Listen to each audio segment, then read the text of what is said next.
Mesdames, Messieurs, bonjour, bienvenue sur la chaîne Camping Car Magazine TV. Nous faisons un nouveau point sur la situation au Maroc où sont toujours bloqués plusieurs milliers de camping-caristes.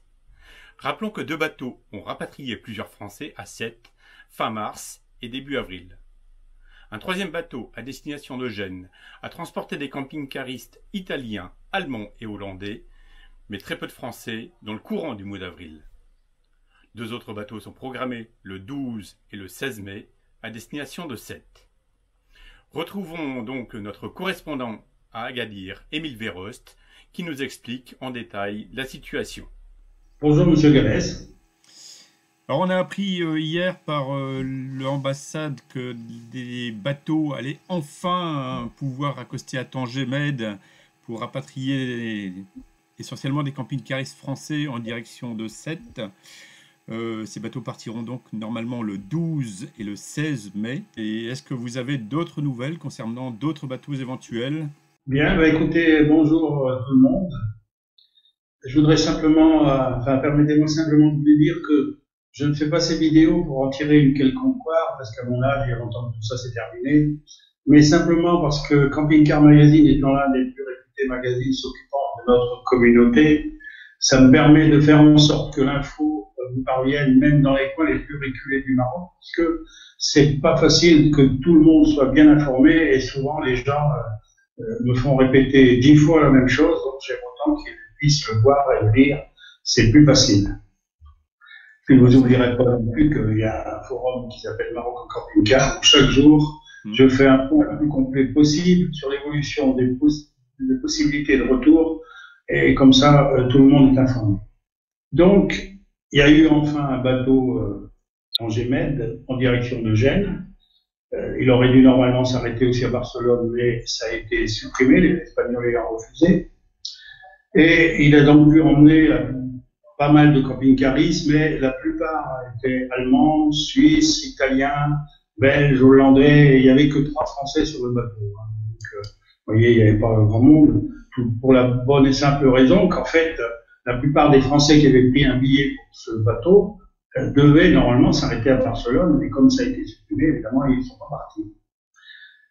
En plus, il faut aussi reconnaître que la plupart des Français ont pris un billet pour Tanger 7 pour le bateau du 8 mai qui, lui, va en France, donc c'est quand même plus facile pour eux. Malheureusement, ça s'est pas bien passé du tout, parce que bon, le lundi matin, donc, ils ont ouvert les grilles à 8h30. Il a fallu faire la queue pendant 8 heures, rendez-vous compte, 8 heures pour avoir des billets. D'ailleurs, vous pourrez voir sur la photo que l'on va vous mettre que la GLB, étant très mauvaise organisatrice des événements, n'avait en fait en plus ouvert qu'un seul guichet. Donc pour tout le monde, évidemment, c'était très long. Là-dessus, en plus, on apprenait qu'il fallait également un document sanitaire écrit en italien pour pouvoir débarquer à Gênes, que personne n'avait évidemment, puisque personne n'était au courant. Donc il a fallu le faire venir. Ça a été vraiment terrible. Donc au départ, donc le bateau qui normalement était prévu pour partir à 11 heures, en fait il est parti à 22h15. Et vous voyez que ça a quand même été très très long pour tous ces gens. Il y avait sur ce bateau une 60aine de camping-cars, donc italiens, allemands, belges, hollandais, et aussi une 50aine de binationaux marocains, italiens qui rentraient chez eux pour rentrer en Italie, bien sûr. Alors, il y a quand même, pour vous dire, la bonne organisation, ils ont passé le produit sur les camping-cars, les bas de caisse et les roues. Ils ont passé un désinfectant alors qu'il tombait des hallebardes sur le port. Donc, vous voyez, ça servait pas à grand-chose, mais vraiment, c'est l'organisation, c'est comme ça. Alors, donc, arrêt à Barcelone, quand même, malgré tout, parce qu'il y avait du fret à décharger. Et là, grosse surprise. Plus d'une 60aine de jeunes Italiens, plus un camping-car, sont montés à bord, sans aucune protection, rien du tout. Pas de masque, pas de produit, rien. En plus, c'est des jeunes, ils se mettent ensemble, ils font la fête. C'est bien que tous ceux qui étaient là à bord étaient partis depuis Tanger, et ils se planquaient dans leurs appartements, et ils ne se faisaient plus sortir. Enfin bon. Surprenant. Voilà très brièvement l'histoire pas très jouissante de cette traversée. Et encore, je passe sur les petits détails, comme par exemple celui du document sanitaire, qui a failli tout bloquer, en fait, qui a pratiquement servi à rien. Parce que quand ils sont arrivés à la frontière, on l'a pris, puis on l'a mis de côté, on l'a même pas regardé. Donc voilà. Donc ça, c'est vraiment pour vous raconter un peu l'histoire de ce bateau, qu'avec la GNV, rien n'est simple, rien n'est facile, et à chaque fois, on a des problèmes et des problèmes et des problèmes qu'il faut résoudre. C'est vraiment très compliqué. Alors, je vous rappelle maintenant la situation actuelle avant de vous parler des bateaux, parce que j'ai l'impression qu'il y a encore beaucoup de gens qui ne la comprennent pas. Les liaisons maritimes depuis et vers le Maroc sont suspendues. Les liaisons entre Tanger et Algeciras sont pour l'instant totalement interrompues, et ce jusqu'à nouvel ordre. Les liaisons entre Tanger et les autres ports européens restent exceptionnelles et soumises au cas par cas à l'autorisation des autorités marocaines. Les frontières terrestres avec l'Espagne, à Ceuta et à Melilla, sont fermées depuis le 23 mars à minuit, conformément à la décision des autorités espagnoles, puisque c'est un territoire espagnol. Cette fermeture a été reconduite jusqu'au 15 mai à minuit en raison de la situation actuelle due au Covid-19.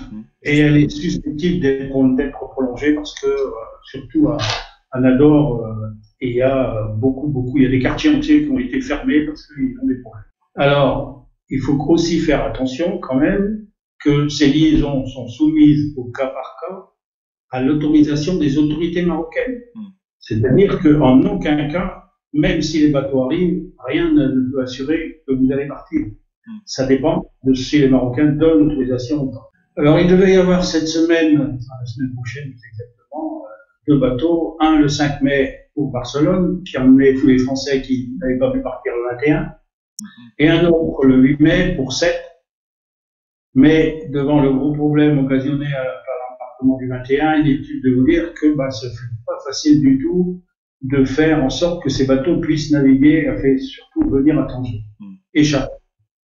Pour Barcelone, malheureusement, c'est impossible, parce que l'État espagnol n'est toujours pas d'accord. Et donc, pour le 5 mai, pour tous ceux qui ont un billet pour le 5 mai pour Barcelone, pour moi, ils font comme ils veulent, évidemment, il est urgent de se rapprocher de la GNV pour obtenir un changement de destination pour Gênes. Parce que ce bateau va venir, il va aller à Gênes quand même. Donc, s'ils veulent, ils peuvent aller à Gênes le 5. Mais est-ce qu'on leur demandera un supplément? Ça, je peux pas dire. Ça, il faudra qu'ils négocient avec la GNV. Je pense quand même qu'ils devraient faire un effort. Parce que là, ce qu'ils font, c'est pas très juste. Et on en est sûr de ça on en est vraiment sûr de ça que les gens qui avaient pris un billet pour Barcelone peuvent quand même monter à bord pour aller à Gênes? Oui, ils peuvent. L'ambassade, l'ambassade et les consulats, ils ont essayé de discuter justement avec eux à ce sujet, et on leur a dit que, à la limite, s'ils voulaient à Gênes, c'était possible. Oui, d'accord. Et vous savez, avec la GNV, tout ce qui est possible aujourd'hui ne peut très bien pas l'être demain. De toute manière, il est urgent à toutes ces personnes d'appeler la GNV et d'essayer de négocier avec eux pour savoir comment ils peuvent s'organiser. Puisque le bateau, il fera Tanger-Gênes, ça c'est sûr. Avec du fret, mais aussi possible des camping-caristes s'ils arrivent à s'arranger avec eux. Alors pour le 8 mai, là, c'est encore une autre histoire, parce que le 8 mai, il y avait un problème également, et au départ, c'était non, pas question, pas d'embarquement. Les consulats, l'ambassade, enfin tout le monde, ils n'ont pas lâché l'affaire, et ils ont fait pas mal de discussions, parce qu'il fallait aussi un accord avec la ville de Sète et avec l'État français, bien sûr, pour accueillir ces caristes. Et ils ont fini par tomber d'accord, surtout du fait que le confinement s'arrêtant en France le 11 mai. Ils ont accepté que le 12 mai, un bateau parte de Tanger, donc il sera le 14 à 7, et ce bateau pourra embarquer des camping-caristes français pour les ramener en France. Là, je viens d'avoir le consul encore il y a un quart d'heure qui m'a donc confirmé que pour l'instant, ils étaient toujours en accord avec la GNV, qu'ils avaient eu un accord directement avec la direction générale de GNV, donc ils pensent que normalement ça devrait se faire. Mais pour l'instant, les gens appellent la GNV et ils reçoivent des infos toutes sortes. Soit c'est pas vrai, soit il n'y a pas de bateau, soit parce que l'info chez eux, ça doit être, vous savez, ils doivent faire des signaux de fumée. Et peut-être tout le monde ne comprend pas les signaux de fumée. Ça doit marcher comme ça, je pense. Parce qu'il y en a plein qui sont toujours pas au courant, mais moi, j'ai plus confiance entre un consul et une ambassade qu'entre les opérateurs téléphoniques de la GNV qui, malheureusement, oui. C'est pas leur faute, mais ils sont pas informés. Oui. Donc, il va falloir que tous les billets, tous les gens possesseurs d'un billet, pour le 8 mai, se rapprochent très vite de la GNV pour faire changer leur billet. Pour que ce billet du 8 soit transformé en un billet pour le 12. Alors, il faut quand même qu'ils sachent que ça risque d'être long, parce qu'il y a, là, sur ce bateau, il y avait, je pense, plus de 200 ou 300 camping-cars, si c'est pas plus. On ne sait pas le nombre exact, mais il y en avait beaucoup. Rien qu'ici, sur la zone d'Agadir, je crois, il y en a 150. Rien que sur le Sousse, alors, vous voyez, il y a 5 régions. Donc, il va falloir être patient parce que, forcément, ils sont débordés. D'ailleurs, ils envoient un message en disant que ils ont pris en compte la demande, mais qu'il faut être patient. Voilà. Voilà pour le 12. À l'heure actuelle, voilà ce qu'il en est. Et ce premier bateau, pardonnez-moi, je vous coupe, ce premier bateau n'est pas encore complet ou il reste encore des places à bord? Comment? Il reste encore des places à bord de ce premier bateau du 12? Non, je ne pense pas qu'il doit rester des places parce que je pense plutôt, moi, qu'ils vont certainement avoir fait du surbooking et qu'il doit plutôt en avoir trop que pas assez et ça m'étonnerait fort. Maintenant, on leur a demandé, mais ils sont bien incapables de nous le dire et quand pour eux, il faudrait que ce soit nous qui fassions le compte de gens qui vont partir. Comme si c'était nous qui avions vendu, enfin, quand je dis nous, je dis l'ambassade et le consulat, hein, comme si c'était eux qui avaient vendu les billets. Ils sont quand même à même de savoir combien il y a de gens qui vont arriver. On est en train d'essayer de faire, de pouvoir compter combien à peu près il y en a. C'est pas facile, mais on est en train d'essayer de travailler là-dessus. D'accord. Alors, le bateau du 16, ben, pour l'instant, ils nous ont confirmé qu'il y avait des chances pour que ça marche. Mais vous comprendrez qu'on va d'abord s'occuper de celui du 12. Et puis, le 16, ben, on en parlera en temps et en heure parce que on a déjà bien du mal avec celui du 12. Alors, on va pas déjà se lancer sur celui du 16. Disons que pour l'instant, la GNV nous a assuré qu'il pourrait partir puisque on a eu l'autorisation à la fois du port de Sète et des autorités marocaines. Voilà ce qu'il en est aujourd'hui à cette heure-là. D'accord. C'est-à-dire que pour le 16, il faudrait que la GNV mette en service un deuxième bateau. Voilà. Elle l'avait prévu. Ils avaient un bateau qui était un peu sur le côté, donc il ne se servait plus beaucoup, et ils l'ont remis en circulation. Et normalement, c'est ce bateau-là. Nous espérons qu'il n'a pas coulé en route. Non, mais je pense que ça devrait aller. Maintenant, si vous voulez, je pense que d'ici la fin de semaine, on aura un peu plus d'infos sur ce bateau du 16 et à ce moment-là, on pourra en parler. D'accord. Et au-delà du 16, on a des informations déjà ou pas? Impossible. Impossible avec eux, on ne peut pas se lancer. On a des vraies infos, on a quand même des idées, mais je préfère pas en parler aujourd'hui parce que je pourrais dire des choses qui vont peut-être pas se passer, alors je préfère attendre. Très bien. Alors, je vais juste rappeler une chose importante, parce que je l'ai déjà rappelé énormément, mais apparemment, il y a des gens qui n'ont toujours pas compris. Comment faire pour se déplacer dans une île? C'est quelque chose de sérieux et il faut absolument que les gens respectent ces mesures qui ont été faites entre le consulat et les autorités marocaines. Et d'ailleurs, les dernières modifications ont été faites par les autorités marocaines elles-mêmes, donc on est absolument obligé de s'y référer. Donc dès que vous avez un billet en possession du ferry, donc du GNV, vous demandez auprès de votre consulat, celui qui est le plus proche de l'endroit où vous êtes, une une attestation de circulation. Vous remplacez le formulaire, on vous mettra l'image de ce formulaire d'ailleurs pour voir comment il se présente. C'est très très facile, vous faites ça directement sur votre ordinateur, vous remplissez. Vous allez arriver en bas, on va vous demander de mettre en fichier joint la photocopie de votre billet et vous verrez toujours avec le document qui va apparaître. Tout en bas de ce document, il y a c'est cerclé en rouge, c'est marqué soumettre. Vous cliquez et hop, ça part au consulat. Vous êtes tranquille, le consulat va vous enregistrer et vous serez ils savent que vous allez partir à telle date pour tel bateau et telle destination. Donc, dès que la GNV reçoit l'autorisation des autorités marocaines à embarquer les véhicules sur un ferry, 3 ou 4 jours avant la date, le consulat transmet la liste des voyageurs camping par camping aux autorités de la wilaya, au ministère de l'Intérieur. Parallèlement, une attestation du consulat destinée à faciliter l'obtention des autorisations de circulation, je précise bien, autorisation de circulation, par les autorités marocaines, vous est également transmise par mail. Cette attestation n'est pas une autorisation de circuler, seules les autorités marocaines étant habilitées à en délivrer.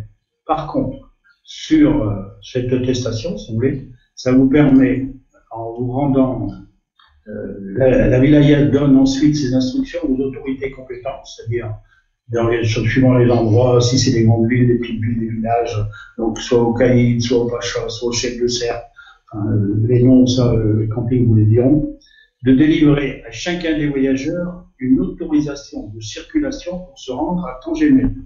C'est cette autorisation qui vous servira pour faire le voyage de l'endroit où vous êtes à Tanger. Donc, en principe, les autorités s'efforceront de se rendre dans les campings pour la délivrance des autorisations, comme ça ils vous expliqueront en même temps. Mais si ce n'est pas le cas, adressez-vous aux responsables de votre camping pour vous mettre en relation avec l'autorité marocaine et montrer à l'appui de votre demande l'attestation délivrée par le consulat. C'est celle-là. Pour avoir le document pour circuler de votre point à Tanger, vous allez donc vous présenter votre document que vous a remis le consulat, où il y a la photocopie du billet, où il y a tout, et donc de ce fait-là, les autorités marocaines vous remettent un papier qui vous permet de circuler. Et c'est ce papier que vous allez présenter à tous les contrôles lorsque vous serez arrêté en remontant sur Tanger. Alors, dès lors que vous possédez l'autorisation de circulation délivrée par les autorités marocaines, vous pouvez rejoindre Tanger. Mais attention, afin de respecter l'état d'urgence sanitaire, il est demandé de ne pas quitter l'autoroute jusqu'à votre destination et d'utiliser les aires d'autoroute en cas d'arrêt pour la nuit. C'est important. Hein. Je vous rappelle également que le port de Tanger n'est pas une aire de camping-car. De plus, en ce moment, il est fermé. Il n'ouvre que pour vous permettre d'embarquer. Donc, pas question d'arriver au port la veille, vous ne pourrez pas rentrer, le port est fermé. Donc, vous allez être devant la porte et on vous demandera de partir, parce qu'il n'est pas question de vous rester là devant la porte. Donc, il faut vous organiser soit pour trouver une aire d'autoroute qui est pas trop loin du port de Tanger et d'arriver le matin du jour de votre embarquement. Et surtout, donc, respecter scrupuleusement toutes ces mesures, car sinon, les autorités marocaines n'auront plus le droit d'accès à ce port. Donc, c'est important de penser aux autres qui vont partir derrière vous. Il faut bien qu'eux puissent partir aussi. Je tiens quand même à remercier énormément les autorités françaises, les consulats, surtout particulièrement le consulat d'Agadir qui fait un travail formidable. Et surtout, faut pas qu'on oublie qu'ici on n'est pas chez nous, on est chez eux. Donc, il faut obéir à tout ce qu'on nous demande. Voilà, une dernière petite chose, si vous me le permettez, on envoie chaque jour si on va signer. Je comprends que vous soyez inquiets, mais il faut que vous compreniez que nous avons affaire à un ennemi implacable. Il s'appelle le coronavirus. Et qu'en Europe, il a déjà tué 120 000 personnes. D'ailleurs, je ne sais même plus où on en est, parce qu'il y en a tellement qu'on a du mal à suivre. Qu'en Afrique aussi, il commence à faire des dégâts. Les ambassades, tous les consulats sont sur le pied de guerre pour vous, font tout ce qu'ils peuvent pour que vous puissiez regagner le pays, mais pas dans n'importe quelle condition et pas à n'importe quelle. Nous sommes au Maroc, un pays magnifique, qui sait si bien nous accueillir et qui en ce moment encore se met en quatre pour que notre confinement se passe bien. Alors rendons-lui la politesse et sachons se montrer patient et surtout respectueux de ses lois. Croyez-moi, nous y serons gagnants et un jour on viendra où vous aussi, vous regarderez le sillage du bateau qui vous ramène en France et puis qui me ramène aussi. Voilà. Bon courage et puis en espérant que la prochaine fois vous serez moins nombreux à me regarder. Merci beaucoup, Monsieur Ferrust.